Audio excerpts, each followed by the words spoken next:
and welcome to Virtual Concert Hall's live music channel. My name is Chris Au, and I have with me the co-founder of Virtual Concert Halls, Dr. Anna Osmanskaya.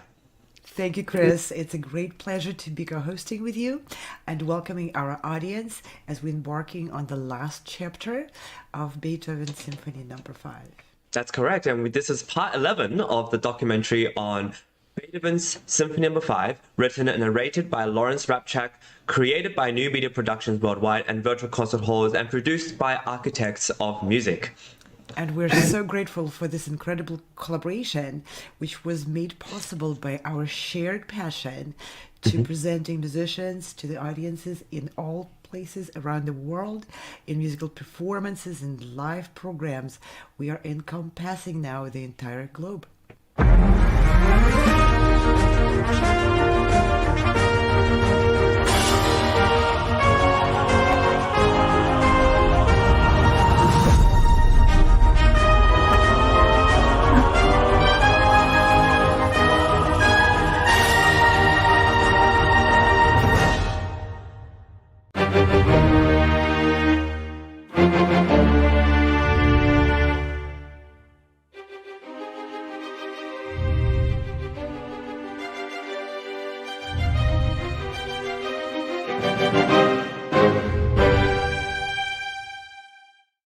And now the four themes all reappear as before, except, as we know, in sonata form, everything in the recap stays in the tonic key of C major.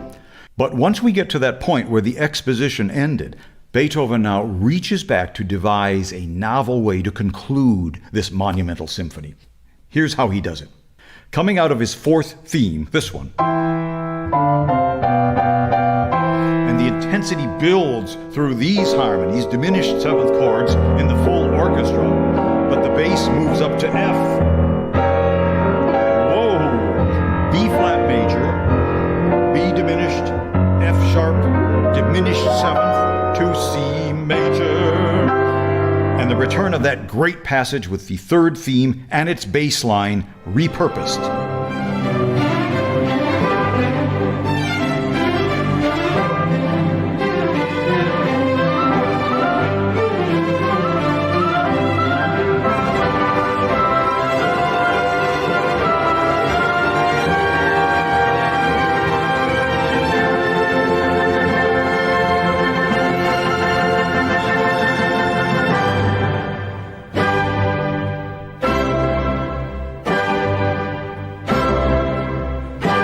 And Beethoven focuses, concentrates the incredible energy into those powerful, isolated chords. G, the dominant. C, the tonic. G, C, G. More on this simple tonic-dominant progression in just a minute. But the stage is now set for a new theme, played solely by the two bassoons. And the horns echo it softly. But it's not actually a new theme, even though the big setup seemed to indicate that it is. It's actually derived from the finale's second theme, the patriotic one. Yes, now transformed to. And I'd say that this newly reconstituted theme does have something of a populist feel to it. It's a simple tune built on basic triad, and its continuation, and the rolling accompaniment that's in the strings that gains momentum, with banners waving in the breeze, maybe, cascading waves of song.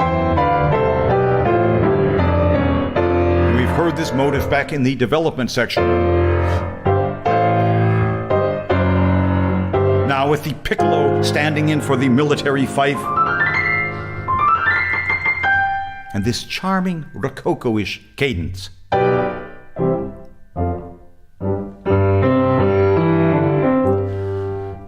Now, I have no evidence that anything that I'm saying is true.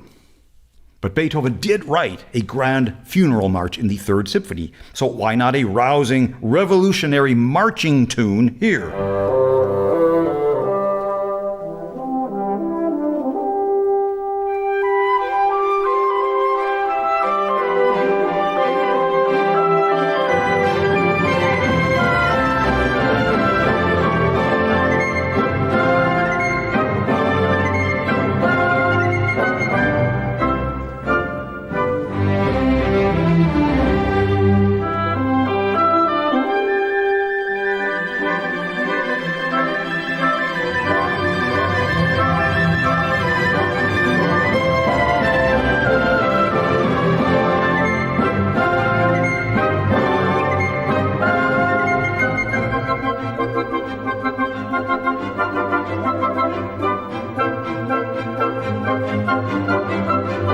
And there, Beethoven repeats this new harmonic passage with B flat and A flat in the bass, like so,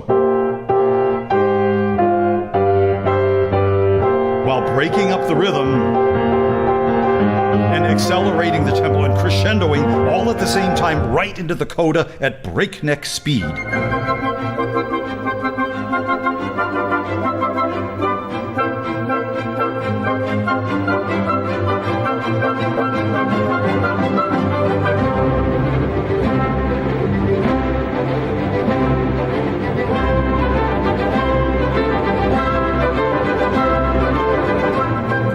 This runaway coda theme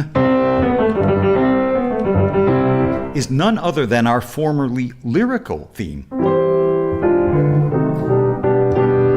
Recognize it? That's number 4 on our hit parade countdown of revolutionary favorites, the gentle one. Yes, now Beethoven brings back the first theme, now totally joyous, dashing ahead into the most C major passage in all of music.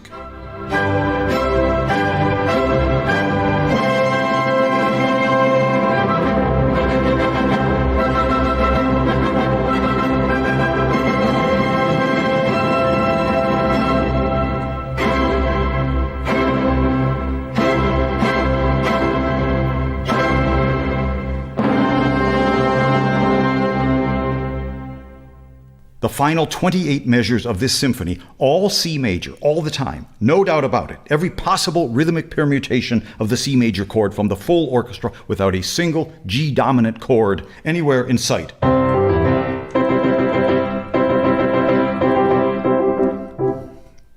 Being fascinated as I am by the power and beauty of harmony, I'm automatically disinterested in, for instance, the many, many works that you often find from the early classical era with very rudimentary tonic and dominant harmonies. I'll go into D major here, this sort of thing.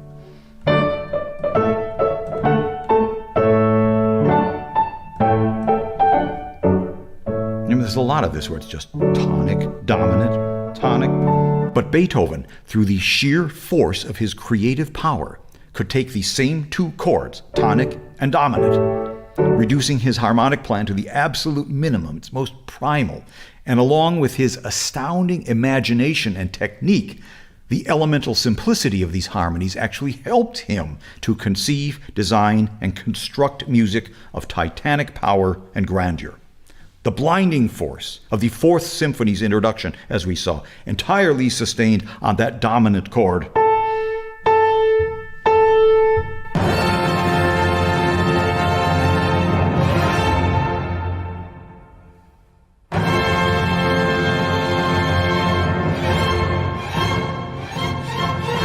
The inexorable momentum of the Eroica Symphony's first movement coda, built entirely on the tonic and dominant chords.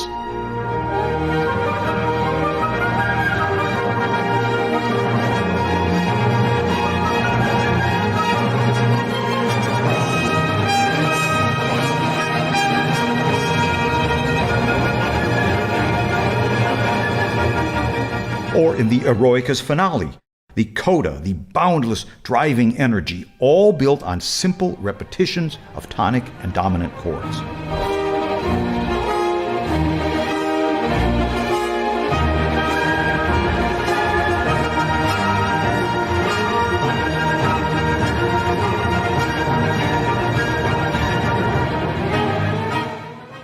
There's a passage in the Credo movement of Beethoven's great Mass in C major, written during the same general period as the Fifth Symphony. The passage depicting Christ's resurrection and ascension. The chorus sings unison on a rising C major triad, the Latin words, sedet ad dexteram Patris. He is seated at the right hand of the Father. Like so. It's all unison in octaves. Sedet ad dexteram. And on the word patris, Father, the chorus breaks into a full C major chord, the timpani charging ahead, the strings ascending, then they descend. And it all happens on a single C major chord. Beethoven doesn't even need a dominant chord anywhere. The recording we have here is played on original instruments, so the pitch is a bit lower. But still, we are carried aloft by this brief and stunning passage.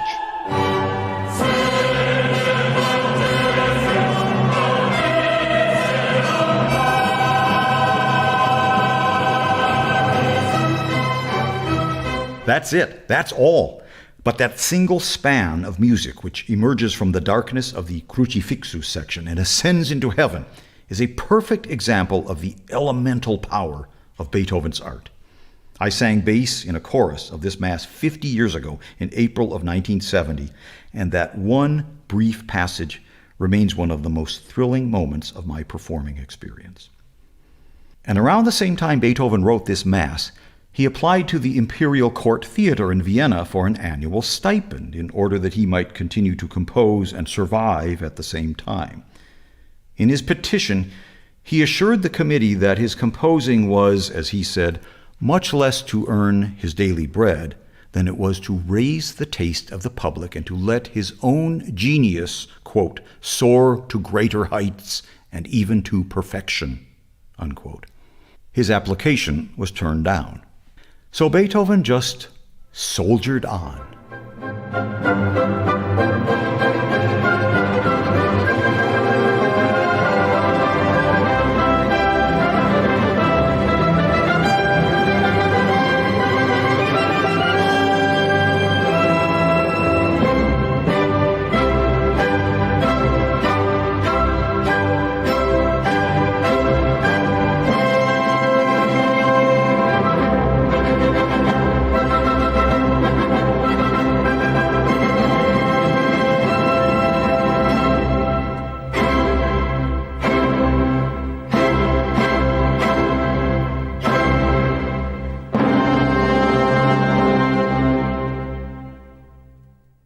I'm Lawrence Rapchak, and thank you for listening.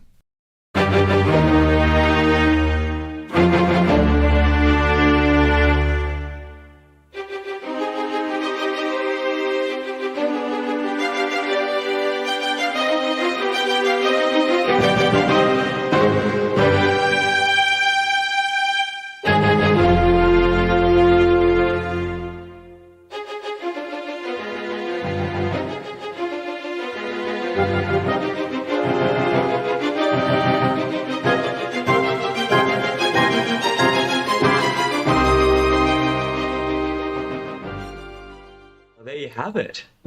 It's amazing. It does say movie director Anna Ospinskaya there, so you're a lot more involved than you let on in the previous episodes. This was an incredible experience to be in the role of directing this film, but the director of the film is not what people might assume. You have to be a good team player, and to have incredible people doing their parts. It takes a number of people to put all the parts together, and as a director of the film, I had to learn how to let go and let other people's creativity soar. Wow. No, this is a really beautiful production, especially this is the concluding episode. We're talking a lot about what's happening here. What are your thoughts on this final episode? What he's talking about, these ideas of the tonic dominant, this idea that he uses C major for 28 measures and all that. And of all keys, it is C major, which, plain vanilla kind of key. And Beethoven elevates it to incredible power of pure energy and pure triumph of the energy, of the positive energy. And it's, to me, it's very telling how Lawrence Rapchak finds out those pretty impressive facts of Beethoven's biography that coordinate what was happening. He was turned down by the source of money for him to continue to do his work. And what does he put out? I like to quote Larry Rapchak on that. He soldiers forward. And I remember when we worked on this film and that ending, there was of course a whole bunch of different versions of the visual to illustrate that. And we found that one footage where the person is standing alone and raising the hand, and it was just everyone agreed, yeah, that's how you soldier through on your own journey of creating something as powerful as this, when seemingly you're not being fully supported or not as supported as you want to be. Well, I also like to reference a bit of what he does musically.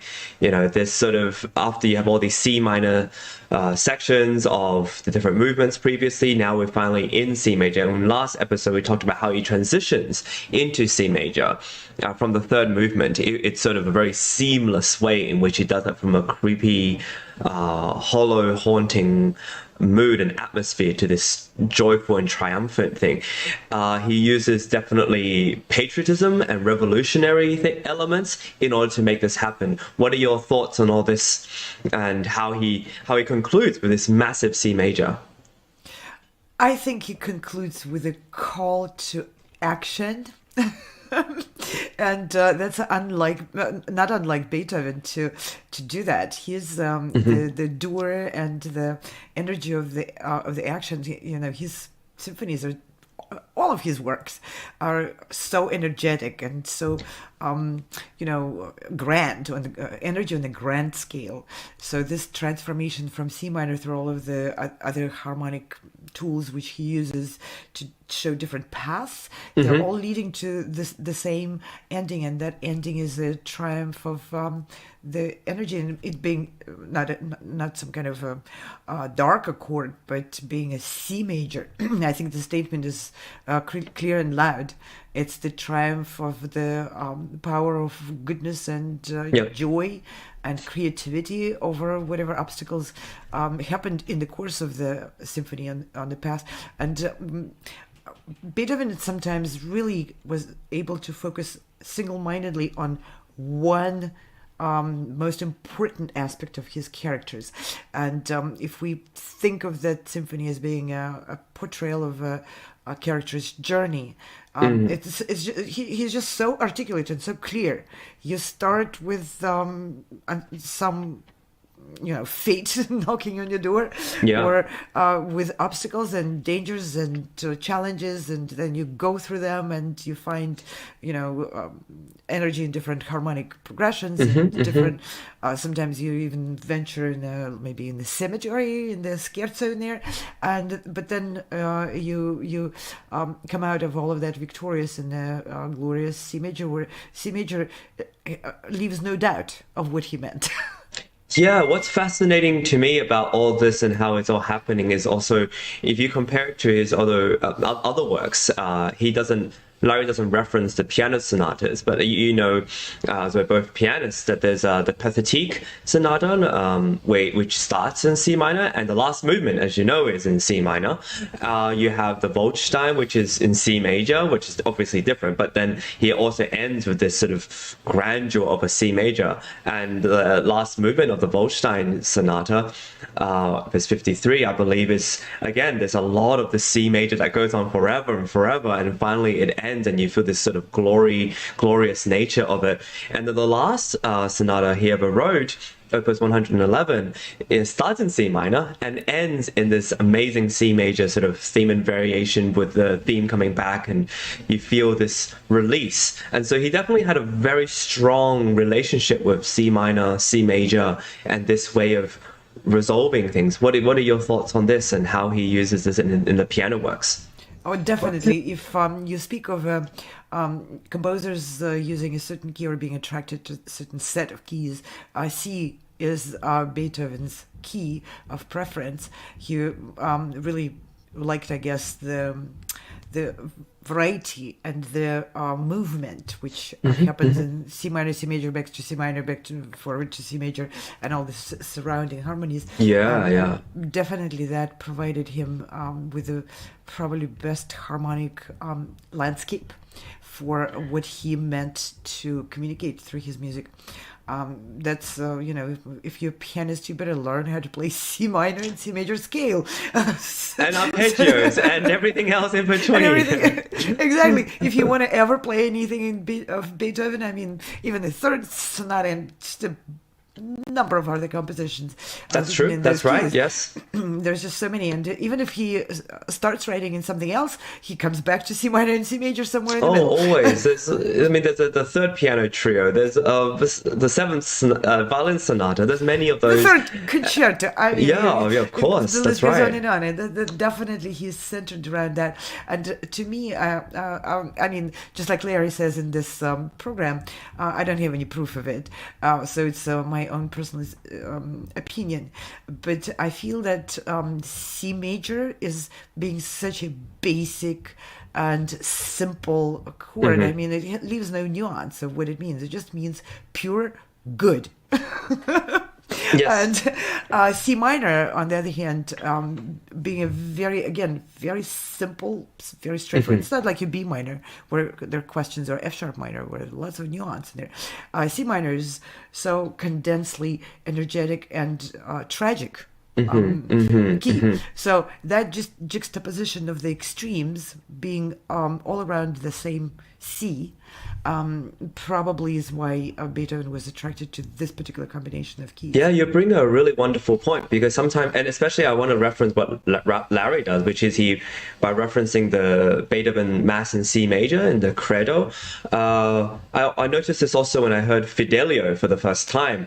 You finally are able to put words, or you find words and meaning to the keys that he uses. So depending on the mood, he would actually use a different key for the aria, and you get a little bit more of a sense of what that key really means to him. And so when Larry was saying that after the sort of crucified part of the Credo, to have the Father, the glory of the Father, he really reveals what C major means to him. It's this sort of absolute glory of heaven, and the skies and the heights of it all. This elemental power of Beethoven's art is just so powerful, and absolutely, yes. Yeah. And this is also very remarkable. I don't think anyone else before Larry actually counted the 28 measures of C major at the end of the symphony. I knew it was long, but I never bothered to count. And 28 measures is a lot, written all in C major. And true, a lot of composers engaged in this dominant, tonic, dominant, tonic, dominant, tonic. There's even comic versions of it, like, okay, when is it going to end, kind of thing. But here it just feels like it needs that many measures to fill the bucket, to fill the amount of joy we have at the conclusion of the story being told by that symphony. Yeah, I think it's no accident. Beethoven wasn't just running out of material, or nor was he just trying to fill space or fill time. He really had intended all this. And even if you see of how he uses this sort of idea within other symphonies, which Larry portrayed, if you look at a lot of the score, there's a lot of underlying rhythmical techniques, all different ways in which he rouse up the momentum of these progressions, or just the one chord in itself. It's never just one chord held on for 28 measures. It's a series of different things, different themes he brings back, different rhythmic gestures. It's always filled with some sort of movement. Yeah, it does feel like you're on a very fast-paced train, going up and up and up on the C major, and just like our team finished it with pictures and popping up with the last chords, and they are getting further and further, more and more grand scape, and then finally ending with a globe on the last chord. We were trying to really portray that feeling of acceleration, of arousal, of ascent, with every next step Beethoven takes in that C major at the end of the coda. Yep. Well, I think this is a wonderful way for us to wrap up our time together with this Beethoven's Fifth Symphony. We have an incredible symphony coming up next, which, as Larry pointed out, was premiered on the same evening as this symphony. Very drastically different and contrasting. I mean, Beethoven, as a little spoiler alert, introduces programmatic music, something to do with this description, of what's happening in each scene. And this is, of course, Beethoven's Sixth Symphony, the Pastoral, and we're really looking forward to that. And I want to thank the team and our collaborators, New Media Productions, Virtual Concert Halls, and movie director Dr. Anna Sospaya over here, and architects of music, and Larry Rapchak, the amazing Larry Rapchak, who really brings in not just the knowledge of this piece, but of all these other musical contexts, historical contexts, and I think he's also bringing a little bit of a political context into it as well. And so we're really grateful. Beethoven was not shying from politics. Not at all. He was very social life oriented, so that was a big part of it. And I'm grateful that Larry Rapchak brings all those multiple aspects which went into Beethoven's creation. It wasn't just writing notes on the paper, and he really opens up the universe of Beethoven's creation and what went into it. And this is really a wonderful way for me personally to revisit this project, and I'm so looking forward to the next symphony and the next and the next. Likewise. Yeah, me too. And thank you also, Dr. Anna, for putting this all together. You're one of the masterminds behind this, and we have a bunch of other events, as you know, so there's plenty to look forward to. Yes, Chris, thank you for co-hosting and helping me introduce these programs to everyone. It's a great pleasure to have you with us. Yeah, and so for any other future events, please check out our website at virtualconcerthalls.com. We also have many other events you can find on soundespressivocompetition.com, as well as progressivemusicians.com and codaorchestra.com. We have some upcoming deadlines for you to all check out, and so it's really exciting. And with that, thank you for joining us for this entire documentary series on Beethoven's Fifth Symphony, narrated by the amazing Larry Rapchak. And with that, we'll see you for next time. Part 1 of Beethoven 6. Bye for now. No matter where you are or who you are, music connects us all. We started with a dream, but now we are paving the future. Welcome to the Sound Espressiva Global Competition. Fully virtual, yet bringing musicians closer together than ever before, now on a global scale. True live, inclusivity, diversity, connection, community, an extraordinary array of judges. Get noticed by companies all over the world. Prizes, scholarships, performance opportunities. Apply to be a part of the most exciting congregation of artists like nothing you've ever seen before. We guarantee quality and leave no musician behind. We can't wait to hear you on the virtual stage.